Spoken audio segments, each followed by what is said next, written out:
नमस्कार. श्री स्वामी समर्थ मैत्रिणींनो, मी भारती क्रिएशनमध्ये तुम्हा सर्वांचं स्वागत. मैत्रिणींनो, आज आपल्याला बोटनेक ब्लाऊजची डिझाईन बॅकनेक कटिंग करायचं आहे.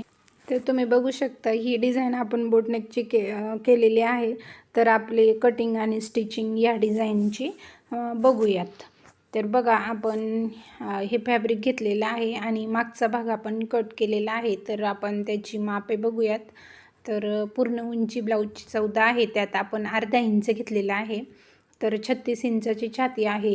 तर 9 घेऊन 2 त्यात ॲड केलेला आहे. शोल्डर आपण 7.5 इंच घेतलेला आहे. बघा या पद्धतीने. पण आपल्याला 7.25 घ्यायचं आहे.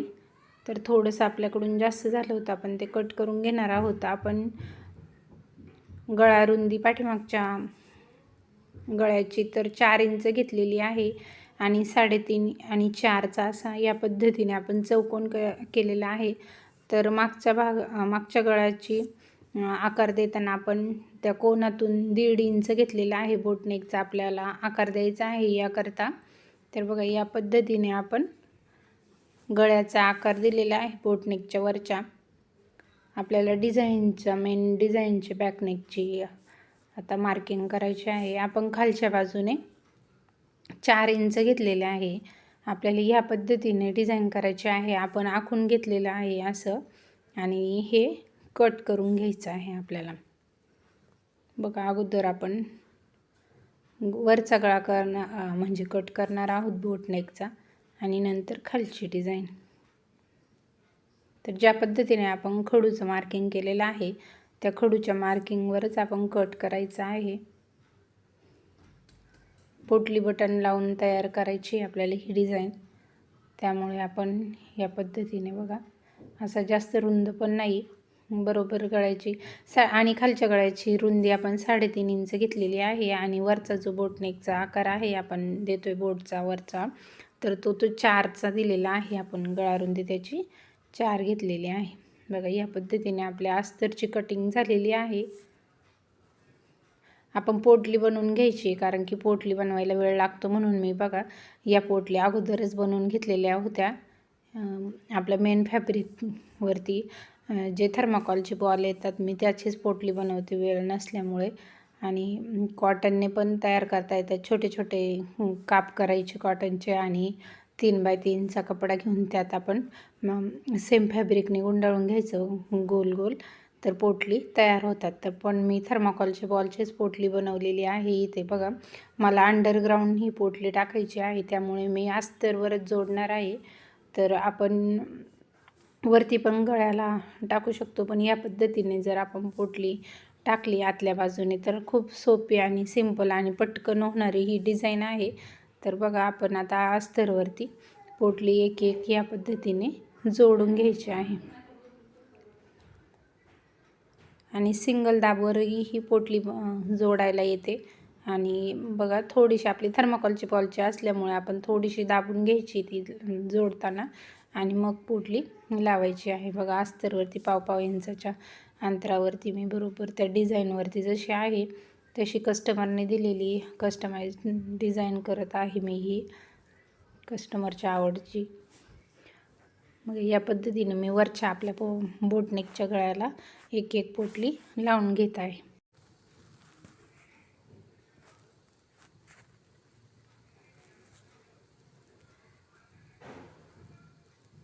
आणि वरती आपल्याला शोल्डर जोडण्यासाठी थोडंसं अंतर ठेवावं लागतं, त्यामुळे पोटली शेवटपर्यंत नाही न्यायची. थोडंसं अंतर आपलं शोल्डरचा अंदाजे सोडायचं आपल्याला किती जोडायचं, आणि तिथून दाब बसेल या पद्धतीने आपण पोटली एक साईडने जोडून घेतलेली आहे. आपण दोन्ही बाजूने सेम पद्धतीने पोटली जोडून घेणार आहोत.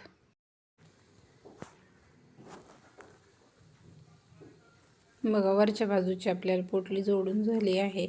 आता आपण खालच्या बाजूने बघा डिझाईनमध्ये दिसत आहे ती ह्या पद्धतीने खालच्या बाजूने ही पोटली जोडून घेत आहोत.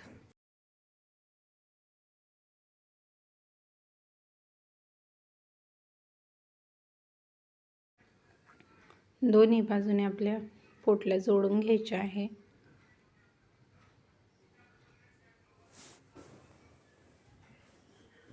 या पद्धतीने आपण गळ्याला बरोबर पोटली आपल्या डिझाईननुसार आपण लावून घेतलेली आहे दोन्ही बाजूने.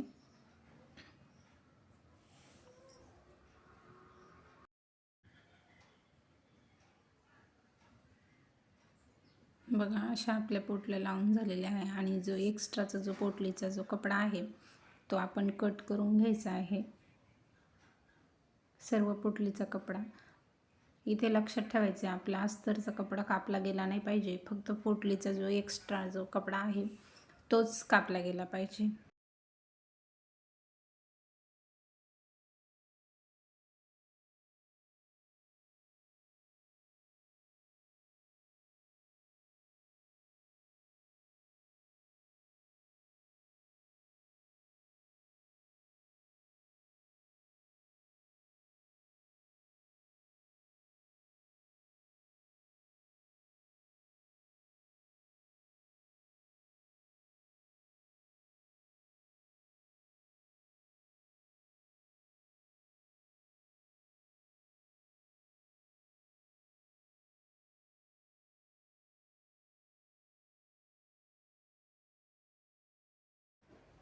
या पद्धतीने आपल्या अस्तरला पोटली डिझाईन तयार होते.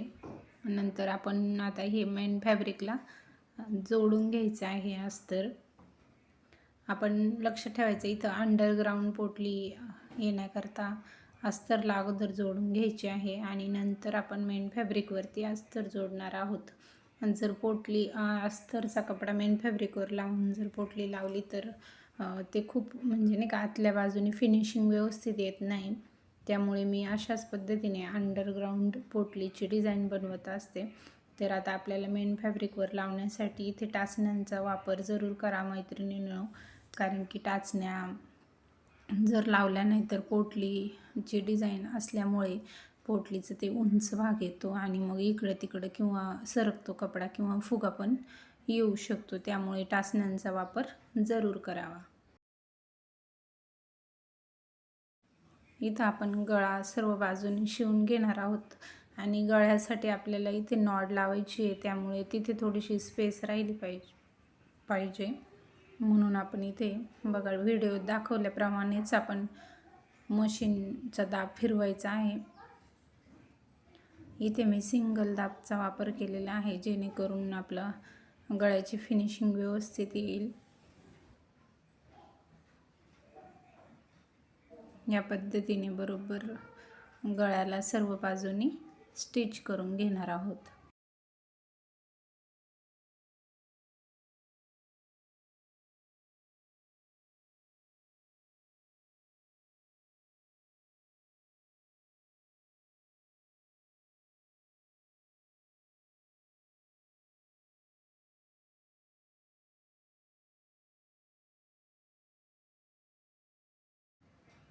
बघा कपडा आपला अस्तर स्टिच करून झाल्यानंतर आपलं मेन फॅब्रिक जे एक्स्ट्राचं असतं जो गळा आपण जोडलेला आहे ते फॅब्रिक आपण कात्रीच्या साहाय्याने कट करून घ्यायचं आहे आणि बरोबर तंतोतंत अस्तरच्या लगतच आपलं मेन फॅब्रिक कट झालं पाहिजे. इथे कट करताना खूप काळजी घ्यायची आहे, कारण की जर आपला अस्तर कट झालं तर गळ्याची फिनिशिंग व्यवस्थित येणार नाही आणि बरोबर दाब जिथे थांबलेले आहे आपल्या गळ्याच्या आकारावरती बघा या पद्धतीने छोटे छोटे कट्स द्यायचे आहेत जेणेकरून आपला गळा उलटताना काही प्रॉब्लेम येणार नाही.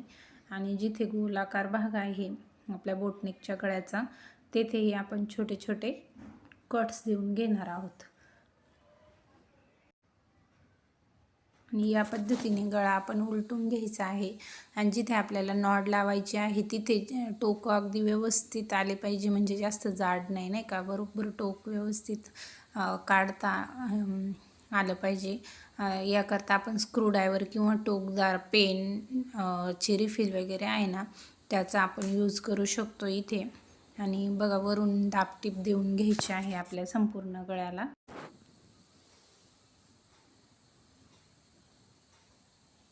आणि बरोबर कॉर्नरवरती दाब थांबला पाहिजे जेणेकरून आपली गळ्याचा आकार अगदी व्यवस्थित येईल आणि फिनिशिंगही आपल्या ब्लाऊजची छान दिसेल. या पद्धतीने सर्व ब्लाऊजला आपण दाबटीप देऊन घेणार आहोत.